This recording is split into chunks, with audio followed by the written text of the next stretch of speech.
ونعوذ بالله من شرور أنفسنا ومن سيئات أعمالنا من يهده الله فلا مضل له ومن يضلل فلا هادي له وأشهد أن لا إله إلا الله وحده لا شريك له وأشهد أن محمدا صلى الله عليه وسلم عبده ورسوله يا أيها الذين آمنوا اتقوا الله حق تقاته ولا تموتن إلا وأنتم مسلمون يا أيها الناس اتقوا ربكم الذي خلقكم من نفس واحدة وخلق منها زوجها وبث منهما رجالا كثيرا ونساء واتقوا الله الذي تساءلون به والأرحام إن الله كان عليكم رقيبا يا أيها الذين آمنوا اتقوا الله وقولوا قولا سديدا يصلح لكم أعمالكم ويغفر لكم ذنوبكم ومن يطع الله ورسوله فقد فاز فوزا عظيما ألا إن أصدق الكلام كلام الله وخير الهدي هدي محمد عليه الصلاة والسلام وشر الأمور محدثاتها وكل محدثة بدعة وكل بدعة ضلالة وكل ضلالة في النار. Nous sommes, Inch'Allah Ta'ala, samedi 9 Jumada Thani, 1437 de l'Hégire, soit le 19 mars 2016, bi'idhnillah Ta'ala. Hayyakumullahu jami'an. Nous sommes dans les trois fondements, c'est le cours numéro 25. Cours numéro 25. Cheikh Mohammed Ibn Abdul Wahhab, alayhi rahmatullahi ta'ala, dit la preuve au sujet de la prière, de l'aumône légal, c'est-à-dire zakat, et de l'explication du tawhid réside dans la parole d'Allah. وما أمروا إلا ليعبدوا الله مخلصين له الدين حنفاء ويقيموا الصلاة ويؤتوا الزكاة وذلك دين القيمة. C'est-à-dire sur Al-Bayyinah, verset numéro 5. Il ne leur a été commandé que d'adorer Allah, lui vouant un culte exclusif, d'accomplir la prière et d'acquitter la zakat. Voilà la religion de droiture. Voilà la religion de droiture. La preuve au sujet du jeûne réside dans la parole d'Allah. يا أيها الذين آمنوا كتب عليكم الصيام كما كتب على الذين من قبلكم لعلكم تتقون. Sourate Al-Baqarah, verset 183.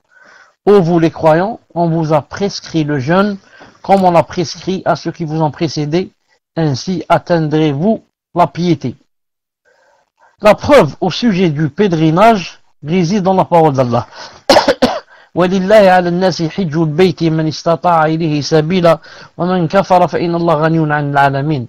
Et c'est un devoir, c'est-à-dire le verset sur Al-Baqarah, on n'a pas cité ici le verset. Non, le verset, normalement, c'est sur Al-Imran. Sur Al-Imran, verset 97. Il dit, et c'est un devoir envers Allah Azza wa Jal pour les gens qui ont les moyens d'aller faire le pèlerinage de la maison, et quiconque ne croit pas, Allah se passe largement des mondes.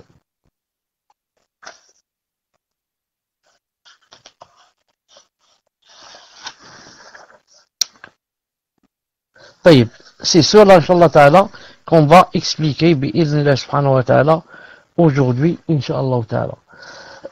Donc on revient à sa parole, la preuve au sujet de la prière, de l'aumône légal, zakat.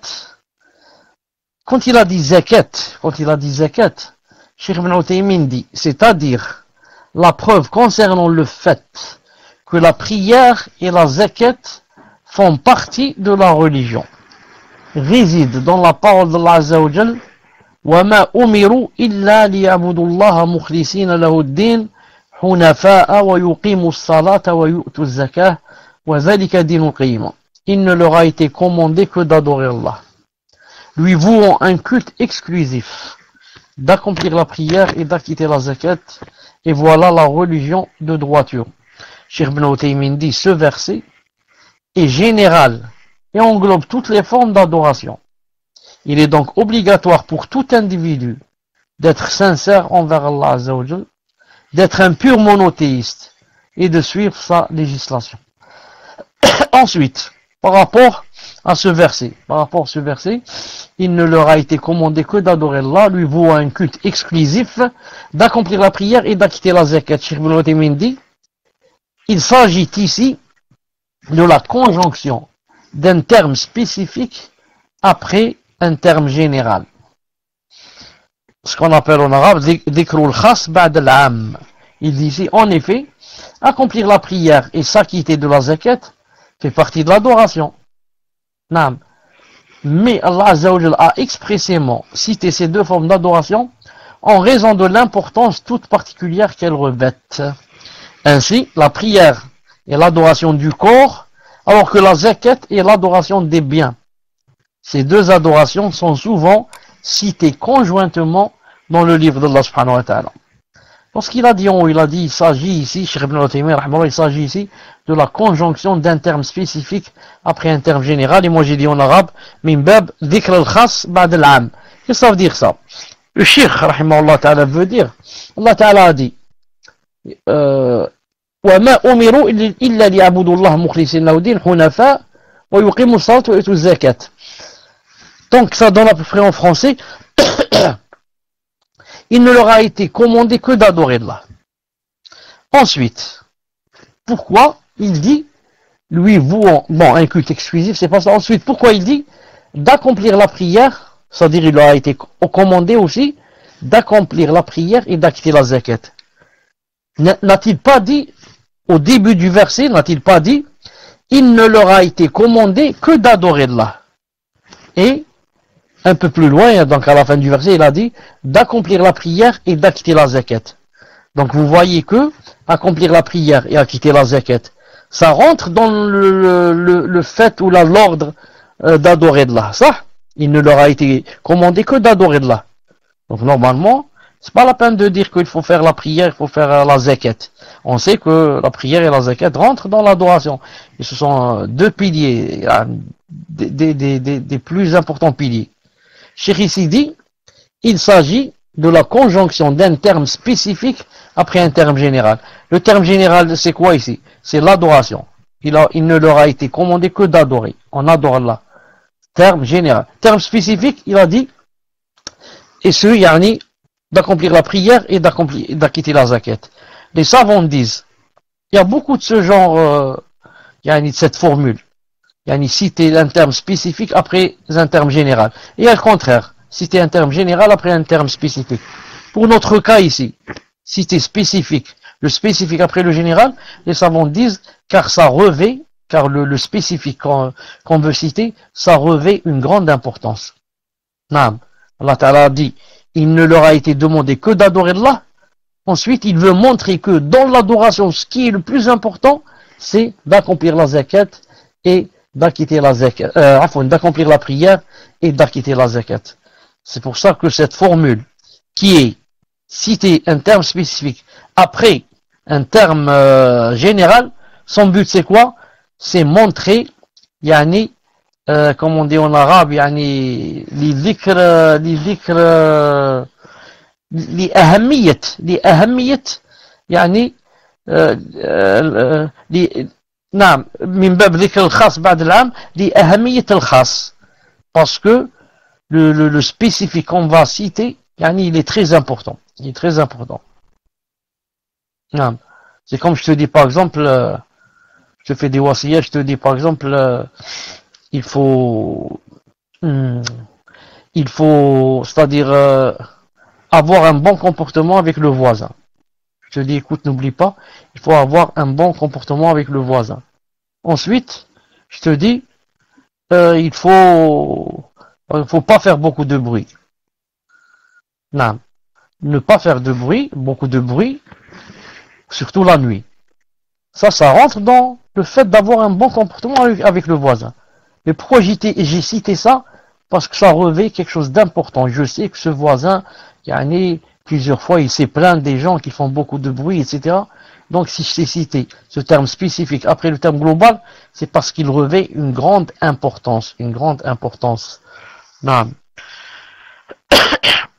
Et si vous voulez un exemple de cela, dans le Coran, il y a beaucoup de versets dans le Coran, dans la Sunna. Regardez le verset où Allah subhanahu wa ta'ala a dit قل من كان عدوا لله وملائكته ورسله وجبريل وميكال في ورش وميكائيل فإن الله عدو للكافرين.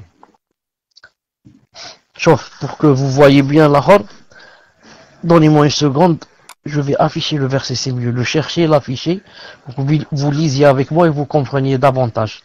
Une seconde.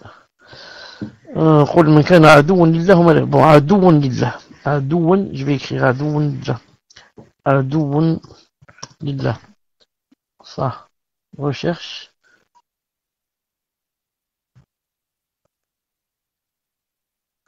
oui ça tous les états besoin seulement moi طيب une seconde je cherche oui le verset 1 بسم الله عدو لله وملائكته قل من كان عدوا لله وملائكته وكتبه ورسله. Bon, je vais lui écrire autre chose, il m'a pas donné ça. Je vais écrire جبريل وميكائيل فإن الله عدو للكافرين. Je vais écrire عدو فإن الله عدو للكافرين.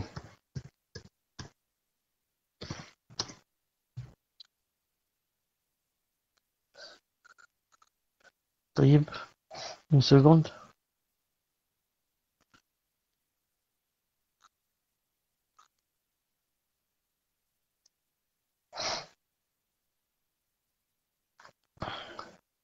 Bon.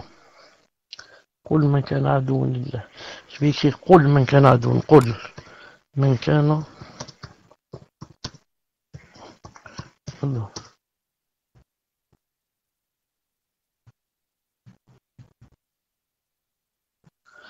طيب. Donc j'ai pas trouvé parce que la façon de chercher, il cherche pas comme d'habitude. Il cherche tous les mots. Alors que moi j'ai besoin du verset, pas des mots. طيب. Donc attendez si je peux changer autre chose. Voilà, هذا خلاص, ça y est, on l'a trouvé, barakallahu fi. Dit quiconque est ennemi de Jibril. Non, c'est pas ça. Celui qui est avant. Le verset avant celui-là.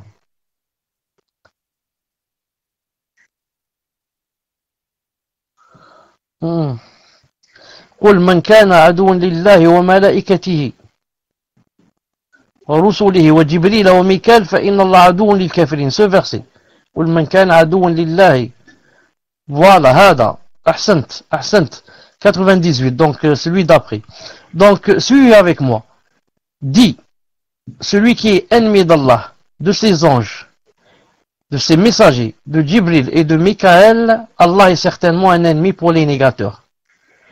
Regardez ici, il y a la règle, c'est-à-dire dhikr al-khas ba'd al-'am. Qu'est-ce qu'il y a ici?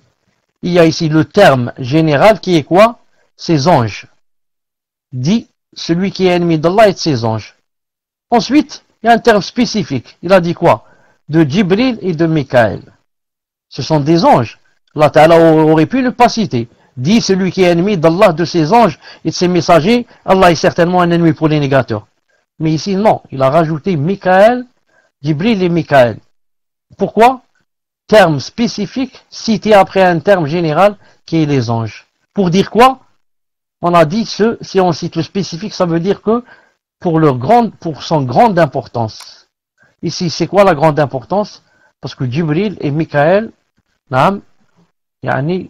ont vraiment un statut élevé parmi les anges. C'est pour ça qu'il les a cités ici. On continue, j'espère que vous avez compris, car c'est clair, Inch'Allah Ta'ala.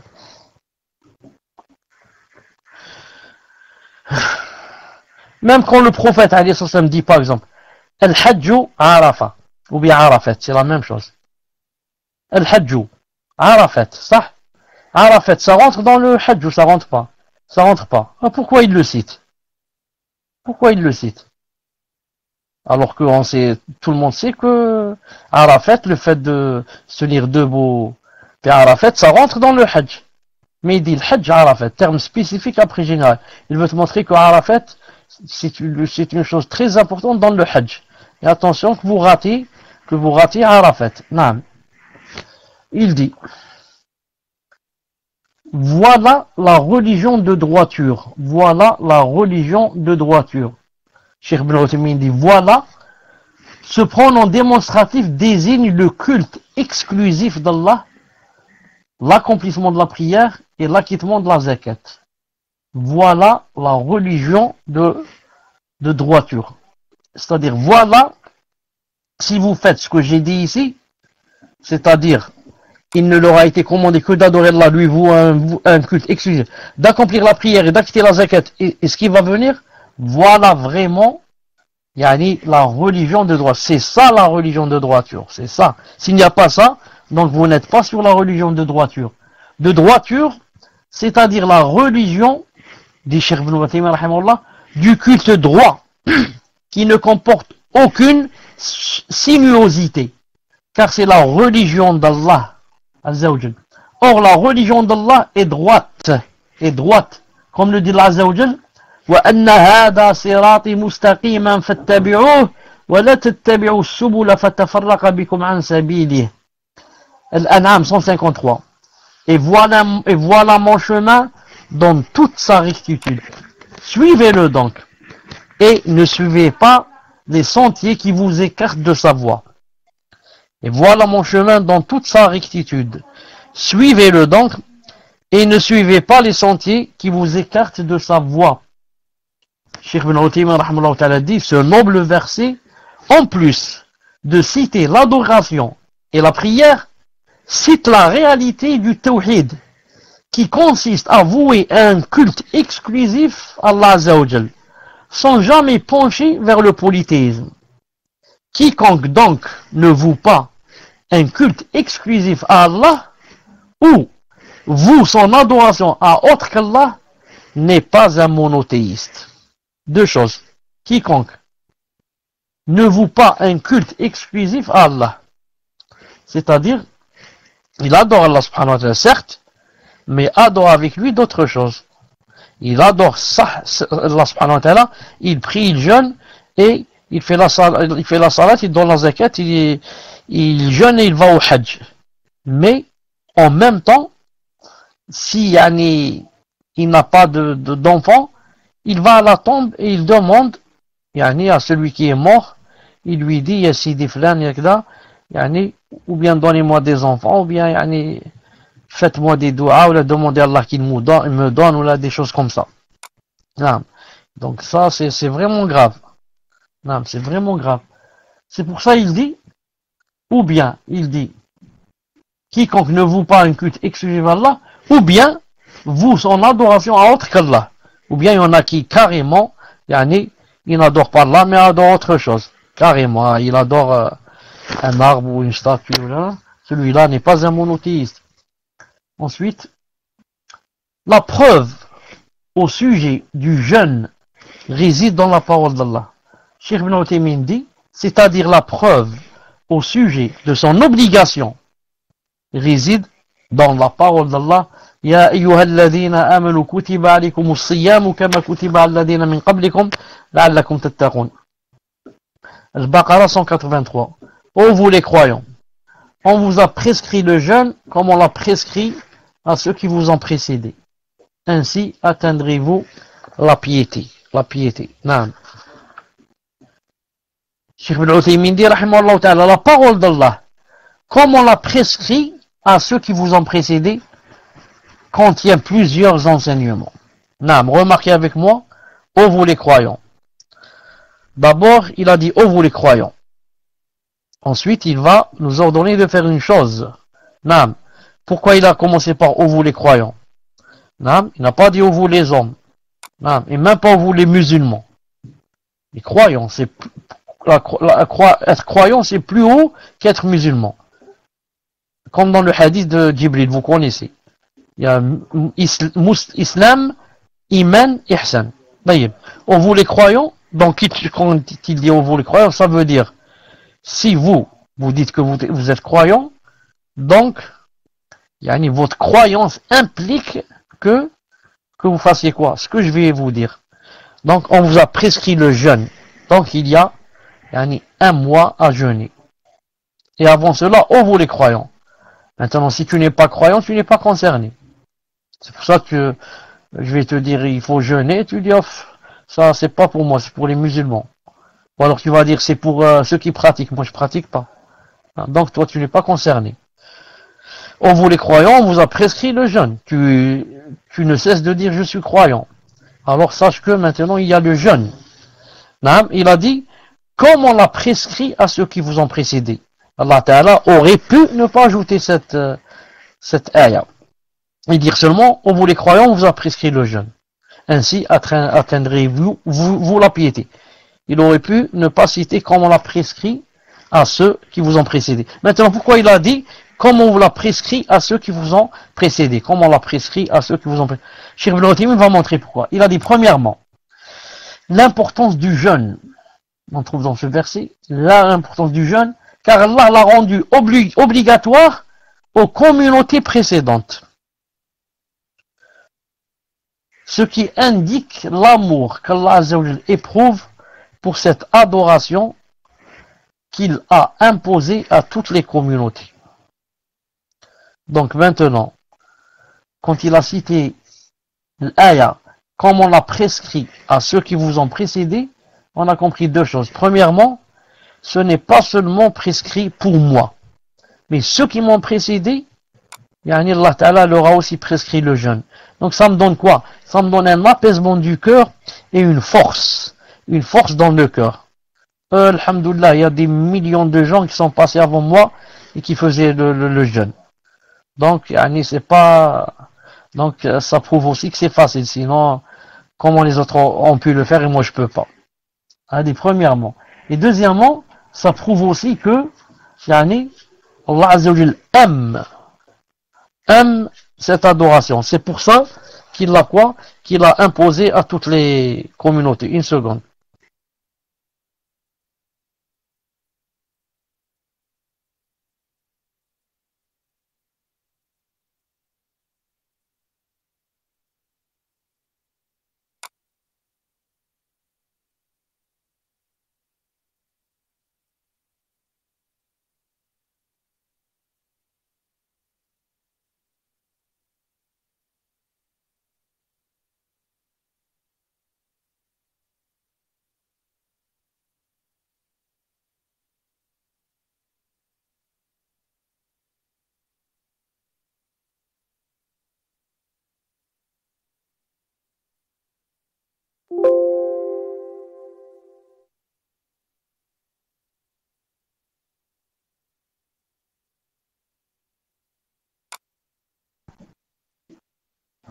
Non, je continue. Il a dit, ça c'est la première chose, comprendre de cette ayah, comment on l'a prescrit à ceux qui vous ont précédé. Deuxièmement, l'allègement du fardeau imposé à cette communauté. En effet, elle n'est pas la seule à s'être vue imposer le jeûne, à l'accomplissement duquel les âmes et les corps peuvent éprouver une certaine difficulté. Donc quand il a dit que comme on l'a prescrit à ceux qui vous ont précédé, alhamdoulilah, tu vas sentir que c'est pas quelque chose de lourd. C'est pas quelque chose de lourd. Car la preuve, ça a été aussi, imposé à d'autres. Troisièmement, ce verset prouve qu'Allah Azza wa Jal a parachevé la religion de cette communauté, en parachevant pour elle les actes méritoires des communautés précédentes. Donc ce verset prouve qu'Allah subhanahu wa ta'ala a parachevé la religion de cette communauté. Comment cela? En parachevant pour elle les actes méritoires des communautés précédentes. Maintenant, non seulement que Allah subhanahu wa ta'ala nous a imposé des choses nouvelles dans notre charia, mais maintenant il nous impose même des choses qu'ont fait ceux qui nous ont précédés.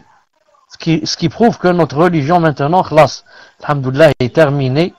La charia est terminée, est close, et maintenant, il nous ajoute pour la parachever, la parfaire, il va ajouter des choses qui existaient déjà dans ceux qui nous ont précédés. Ensuite, il dit,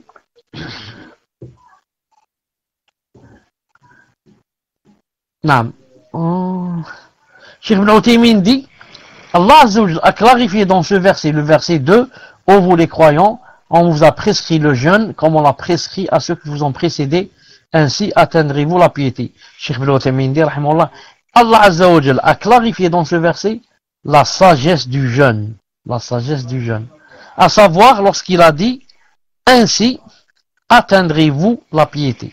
Ainsi atteindrez-vous la piété. C'est-à-dire, peut-être atteindrez-vous la crainte d'Allah Azza wa Jal grâce à votre jeûne et grâce aux caractéristiques de piété qu'implique cette adoration. Je répète, peut-être atteindrez-vous la crainte d'Allah Azza wa Jal grâce à votre jeûne et grâce aux caractéristiques de piété qu'implique cette adoration. Naam. Car cette adoration a une spécificité, subhanallah al-azim, quand la personne jeûne, ça fortifie sa foi et sa crainte d'Allah subhanahu wa ta'ala. Tu es tout seul toute la journée. Naam. Dans ton appartement, dans ta maison, personne ne te voit des voisins, ni de la famille, ni. Naam. Et tu es en train de jeûner. Tu délaisses le fait de ne pas manger cette chose que j'aime, et ne pas boire cette chose que j'aime, jusqu'à ce que, le soleil se couche. Je fais tout cela pour Allah subhanahu wa ta'ala. Allah subhanahu wa ta'ala n'a pas besoin de notre faim. Est-ce que Allah ta'ala a besoin de notre faim et il veut nous torturer? Non. Mais il veut de nous qu'on atteigne la piété. Et que, quand on jeûne aussi, on apprend à ce qu'on ne soit pas, on soit pas sous l'emprise, des aliments à dos. On peut s'en passer. On se contrôle et on peut s'en passer. Je peux rester un mois toute la journée sans manger. Je ne suis pas un animal qui doit manger chaque fois qu'il veut. Il y a des moments où je peux ne pas manger, je me contrôle. Deuxièmement, c'est pour penser à ceux qui ne mangent pas. Quand tu as des contractions dans le ventre, dis-toi, subhanallah al-azim, moi c'est une fois par an. Qu'en est-il? Il y en a qui passent des journées comme ça. Puis s'il n'y en a pas maintenant, qu'en est-il par rapport au prophète alayhi salam, qui a vécu la plupart du temps comme ça? Le sahaba qui accrochait, qui mettait des cailloux, des cailloux, enfin un grand caillou comme ça, contre le ventre et il l'attachait. Il l'attachait toute la journée. Pourquoi? Car quand on mange pas, on a un creux dans le ventre. Et ce creux, quand vraiment on reste peut-être 2 jours sans manger, vraiment, il commence à faire mal. Mais en mettant dessus, un caillou, ou quelque chose comme ça, et en l'attachant, ça diminue le mal, bi'idhnillah subhanahu wa ta'ala. Et Abu Hurayra, radiyallahu ta'ala anhu, la plupart du temps, il était comme ça, par exemple. Pourquoi? Parce que il voulait être beaucoup avec le prophète sallallahu alayhi wa sallam. Donc, même s'il voulait manger, il n'avait pas le temps. Non, même s'il voulait manger, il n'avait pas le temps. C'est pour ça que quand certains ont voulu dire comment se fait-il, Abu Hurayra, il dit des choses qu'on n'a jamais entendues. Subhanallah, rien que lui, il connaît tous ces hadiths. Il leur a répondu, il a dit, naam, moi, je tenais mon ventre avec un caillou, alors que vous mangez, vous alliez au souk et vous allez je ne sais où, toute la journée. Moi, pour demander le ilm et être proche du prophète sallallahu alayhi wa sallam, voilà comment je faisais. Ce qu'il a dit ici, d'ailleurs le prophète sallallahu alayhi wa sallam nous a fait part de cet enseignement lorsqu'il a dit, Allah Azza wa Jalla n'a pas besoin qu'une personne délaisse sa boisson et sa nourriture si elle ne délaisse pas le faux témoignage et sa pratique. Rapporté par Al-Bukhari. Donc je répète le hadith. Allah Azza wa Jalla n'a pas besoin qu'une personne délaisse sa boisson et sa nourriture si elle ne délaisse pas le faux témoignage et sa pratique. Le hadith, elle veut montrer quoi? Que le fait de délaisser sa boisson, ce n'est pas parce que en faisant ainsi, on va, comment dirais-je, si on fait pas ça, ça va faire du mal à Allah subhanahu wa ta'ala, ou bien, non, c'est pour toi seulement. Non. Mais à condition que quelqu'un qui jeûne, il doit, avoir un statut, masha'Allah, dans le comportement. Sinon, jeûne et faire les grands péchés, à quoi ça sert? Comme par exemple le faux témoignage. Non.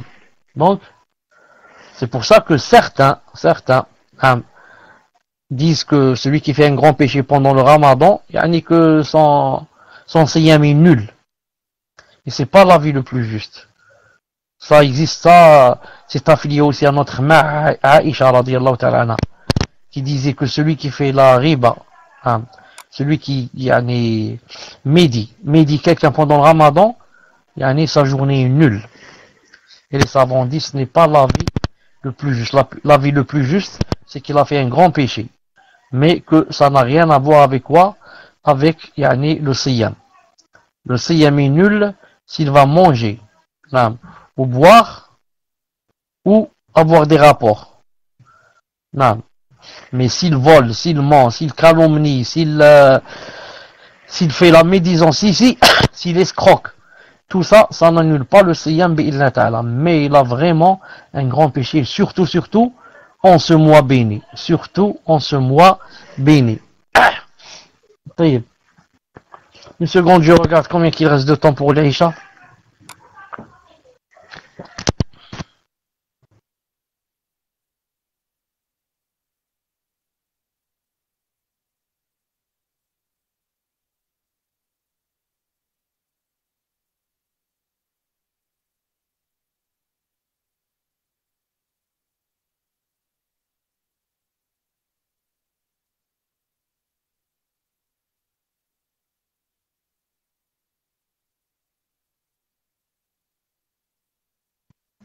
Salam alaikum, vous m'entendez?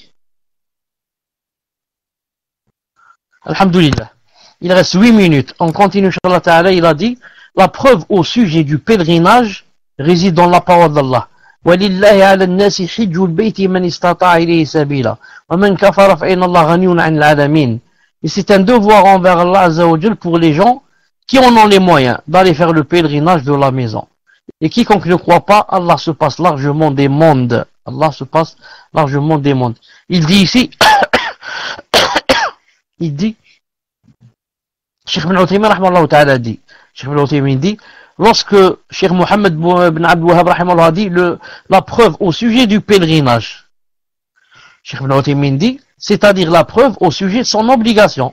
Ça réside dans le verset, dans la parole d'Allah, وَلِلَّهِ عَلَى النَّاسِ حِجُّ الْبَيْتِ, et fi wash only حَجُّ الْبَيْتِ avec fatha, حَجُّ الْبَيْتِ مَنِ اسْتَطَاعَ إِلَيْهِ سَبِيلًا. Et c'est un devoir envers Allah pour les gens qui en ont les moyens d'aller faire le pèlerinage de la maison, et quiconque ne croit pas, Allah se passe largement des mondes.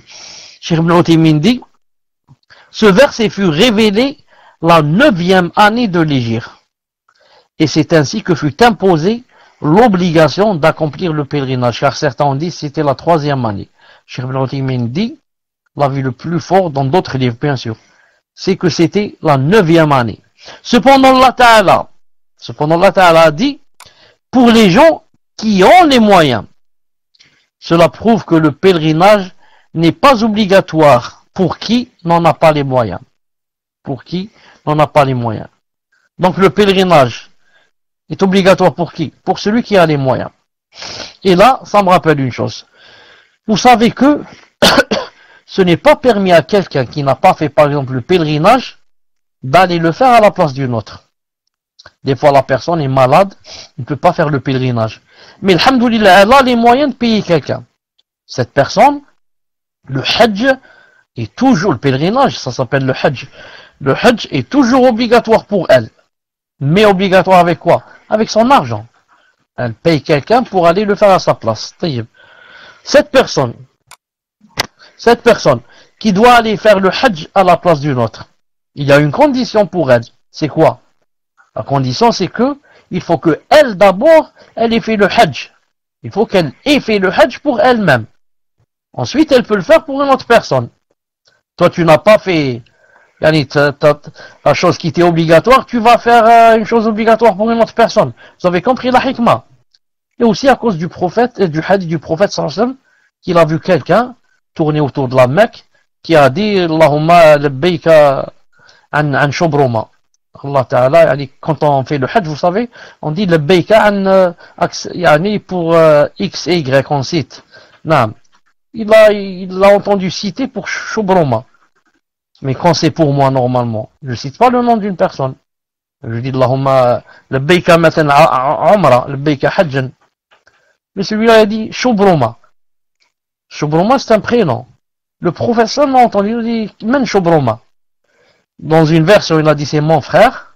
Dans une autre version, il a dit c'est quelqu'un de la famille. Il n'y a pas de contradiction. Car son frère, c'est quelqu'un de la famille. المهم. Il lui a dit هل حججت حج عن نفسك هل حججت عن نفسك je crois il lui a dit est-ce que tu as fait le hajj pour toi je crois qu'il a dit non il a dit حج عن نفسك ثم عن شبرمة fais d'abord le hajj pour toi-même ensuite une autre fois pour شبرمة المهم cette personne qu'on veut envoyer à notre place et la déléguer pour faire le hajj à notre place elle doit avoir comme condition quoi d'avoir déjà fait le hajj mais Cheikh Ibn Uthaymin rahimahullah ta'ala a ramené une chose que je n'ai jamais lue, seulement chez lui, qui m'a beaucoup plu. C'est pour ça que beaucoup de savants disent vraiment c'est un mujtahid. Vraiment, vraiment, vraiment, Allahumma barak, yani son niveau était très fort pour ceux de son époque. Il a dit la condition, le fait de ne pas pouvoir aller faire le hajj à la place d'une autre, jusqu'à ce qu'on le fasse, il a dit ceci, c'est pour qui? C'est pour celui qui a les moyens. Pour celui qui a les moyens d'aller faire le hajj par exemple, ou bien faire Umrah, il n'y va pas. Ensuite, il va à la place d'une autre personne. Il a dit il ne peut pas. Il a dit quant au pauvre, qui lui n'a pas l'intention d'aller au hajj. Pourquoi? Parce qu'il n'a pas. Il dit moi j'y vais pas jusqu'à ce que bien sûr Allah Ta'ala m'enrichisse. Il a dit celui-là pendant la période où il n'a pas les moyens, il peut faire le hajj à la place d'une autre personne. Allahu Akbar. Subhanallah al-Azim. Et il a cité ce verset, il a dit, car Allah Ta'ala a dit, pour les gens, il a dit, Allah Ta'ala a dit, quand il a affiché le hadith, j'ai perdu le contrôle. Ma'alish, c'est une faïda, inshallah Ta'ala, je vais le lire. Allah Ta'ala a dit, pour les gens qui ont les moyens. Cheikh Ibn Uthaymin a dit, celui-là, il n'a pas les moyens. C'est pour ça qu'il peut le faire à la place d'une autre. Donc voilà le hadith. J'ai entendu un homme dire le Beika à la place de Shubruma. Le professeur me dit, et qui est Shubruma? L'homme répondait, c'est un frère à moi. L'autre prophète dit, as-tu fait le hajj pour toi? Il a dit non. Il a dit, alayhi salam, fais-le pour toi-même, puis à la place de Shubruma. C'est un hadith authentique, authentifié par Sheikh Al-Albani et beaucoup d'autres. Naam. Donc voilà la faïda que je voulais citer. Ensuite, et quiconque ne croit pas, Allah se passe largement des mondes. Cheikh Ibn Uthaymin dit, dans ce verset, وَمَنْ كَفَرَ فَإِنَّ اللَّهَ غَنِيٌّ عَنِ الْعَالَمِينَ. Une preuve, c'est une preuve que le délaissement du pèlerinage, pour qui on a les moyens, est un acte de mécréance, mais qui n'exclut pas de l'islam, conformément à la majorité des savants. Vous avez compris? Vous avez remarqué ce que Allah Ta'ala a dit? Il a dit c'est un devoir envers Allah pour les gens qui ont les moyens d'aller au hajj. Ensuite, qu'est-ce qu'il a dit directement après le verset? Et quiconque mécroit. وَمَنْ كَفَرْ. Pourquoi il parle du kufr? Quel est le rapport du kufr avec le hajj? Pour te dire que celui qui ne va pas le hajj a fait du kufr. Celui qui ne va pas au hajj a fait du kufr. Mais est-ce que c'est le grand kufr qui fait sortir de l'islam? Non, c'est l'autre kufr.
Salam alaikum wa rahmatullahi wa barakatuh. Est-ce qu'il y a du son?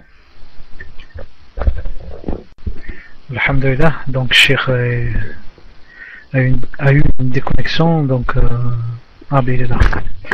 Ouais.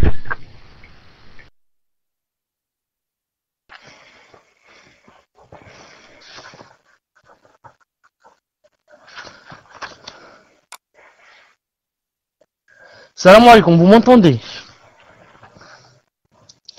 Alhamdoulilah, il y a eu un problème de connexion. Malish. Vous avez compris que j'ai fait comprendre, Inch'Allah Ta'ala, que Allah Ta'ala a cité, voilà, kufr, il a cité le verbe kufr, faqad kafara, pour montrer qu'il a fait un grand péché et pas des moindres, comme on dit. Pour celui qui a les moyens d'aller au Hajj et n'y va pas. Et n'y va pas. Quelle est la preuve que c'est un petit kufr? Quelqu'un va dire non, peut-être il est sorti de l'islam. Car Allah Ta'ala a dit wa man kafar. Cheikh Ibn Uthaymin cite juste après, il a dit, en effet, Abdullah ibn Shaqiq, ici ils se sont trompés dans le livre. Ils ont écrit ibn Shafiq, alors que c'est Shaqiq, a dit, mis à part le délaissement de la prière, les compagnons du prophète islam ne considéraient aucun délaissement d'acte comme de la mécréance. Apporté par Tirmidhi. Donc, ce tabi'i, qu'est-ce qu'il a dit? Mis à part le délaissement de la prière. Les compagnons du prophète ne considéraient aucun délaissement d'acte comme de la mécréance. Et ici, ça ne parle pas de prière, mais ça parle de hajj. Donc, ce n'est pas considéré comme acte de mécréance, c'est-à-dire une mécréance qui fait sortir de l'islam. Donc, c'est mécréance qui ne fait pas sortir de l'islam. Donc, c'est petite mécréance. Naam. Qu'Allah subhanahu wa ta'ala nous aide tous à faire le hajj. Naam. Et surtout ceux qui n'ont pas encore les moyens, qu'Allah subhanahu wa ta'ala leur facilite. Et attention seulement, et je demande à Allah ta'ala que vous ne soyez pas du genre qui disent, j'attends que je devienne âgé. Maintenant j'ai tout juste 20 ans je suis jeune, moi je vais pas au hajj. J'attends quand j'aurai 75 ans. Quand j'aurai 75 ans, je vais laver, comme ils disent ici en Algérie, dans les pays arabes. Il dit, je vais laver mes os. C'est comme s'il va dans un bain. Il va se laver les os, comme ça il dit, je vais me laver les os et je reviens. Je jette les péchés et je reviens. Mais maintenant je suis encore jeune. Je dis à celui-là, as-tu lu sur la tablette préservée que tu allais vivre jusqu'à vieillir? Qui t'a dit ça? Wahda. Et la deuxième, ne sais-tu pas que en le faisant maintenant, c'est beaucoup plus facile qu'en le faisant vieux. Quand tu le fais maintenant à 20 ans, à 25 ans, ce n'est pas quand tu le fais à 50 et 60 et 70. Non, tu n'as pas la force de pousser. Tu vas trouver des gens là-bas qui, tu connais pas peut-être, tu n'es jamais allé, quand tu vas voir les hindous qui vont venir, et les chinois, et les bengales, et je ne sais qui, et ils vont mettre la main dans la main, ils vont se tenir par les coudes, ils vont mettre une file comme ça, une file. Et ils vont marcher tous comme ça vers l'avant. Ça veut dire que c'est un bulldozer qui avance. Si tu ne te mets pas, tu te sauves pas à droite ou à gauche, ils vont marcher sur toi, tu tombes. Ils marchent sur ton dos et ils vont, et ils continuent le chemin. Non. Va lui expliquer que tu es dans le hajj et le comportement et l'islam, etc. Tout ça, il te dit, mon fils, pousse-toi. Bad, mon fils, bad. Donc, mais si, alhamdoulilah, la personne est assez forte, ou là, même si elle tombe ou là on l'écrase, elle reprend et alhamdoulilah. Mais quelqu'un vieux ou là, et on l'écrase, on marche sur lui, là, il est tout fracturé, c'est-à-dire s'il ne meurt pas. C'est très difficile le hajj pour celui qui croit que il va partir vieillard. Non, al-muhim. Il vient d'appeler à la salat, on se rencontre Inch'Allah ta'ala tout à l'heure. Subhanakallahumma wa bihamdik, ashhadu an la ilaha illa anta astaghfiruka wa atubu ilaik. Assalamu alaykum wa rahmatullah. Non, pas de cours, on passe aux questions-réponses. J'ai terminé le cours d'aujourd'hui. Car le prochain cours, voilà le nouveau titre, le prochain cours, le deuxième degré de la foi. Al-Iman. Voilà. Ça c'est le prochain cours, Inch'Allah ta'ala. Salam alaikum.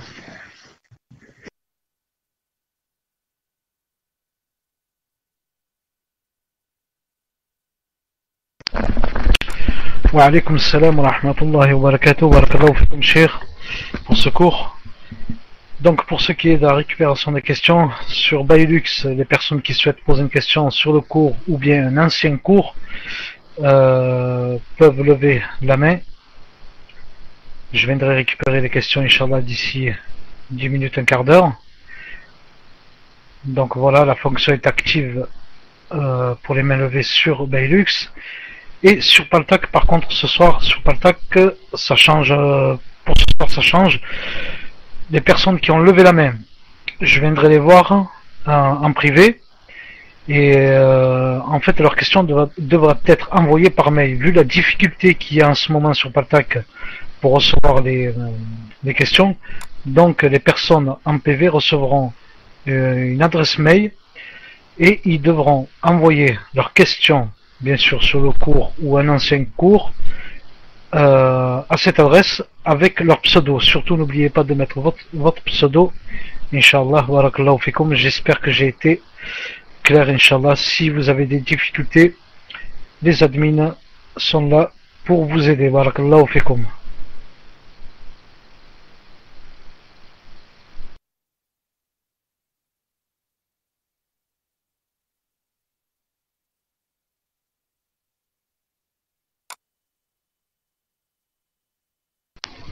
Alors je sais pas, je parlais, je sais pas si on m'a entendu.